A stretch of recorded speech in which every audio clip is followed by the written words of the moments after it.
চোখের সামনে তলিয়ে যাচ্ছে ছাত্র, আর তাকে বাঁচাতে বিন্দুমাত্র চিন্তা না করে এক লহমায় গঙ্গা স্রোতে ঝাঁপ দিল চারজন। কিন্তু ভাগ্যের নির্মম পরিহাসে সব প্রাণপণ চেষ্টা ব্যর্থ হয়ে গেল।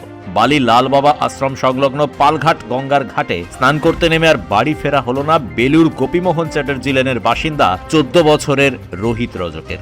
নবম শ্রেণীর ছাত্র সে। প্রতিদিনের মতো গতকাল বিকেলে বন্ধুদের সঙ্গে খেলাধুলা শেষে গঙ্গায় স্নান করতে নেমেছিল রোহিত, কিন্তু হঠাৎই গঙ্গার তীব্র তোড়ে তলিয়ে যেতে থাকে সে। বন্ধুকে চোখের সামনে ডুবে যেতে দেখে তাকে বাঁচানোর তাগিদে মুহূর্তে জলে ঝাঁপ দেয় তার 4 বন্ধু। ঘাটে থাকা স্থানীয় বাসিন্দারাও ছুটে আসেন, কিন্তু তাদের সব চেষ্টা ব্যর্থ হয়। জলের অতলে হারিয়ে যায় রোহিত। দীর্ঘ তল্লাশির পর জল থেকে উদ্ধার করে দ্রুত হাসপাতালে নিয়ে যাওয়া হলেও শেষ রক্ষা হয়নি। চিকিৎসকরা তাকে মৃত ঘোষণা করেন। এই করুণ ঘটনায় গোটা এলাকায় নেমে এসেছে গভীর শোকের ছায়া।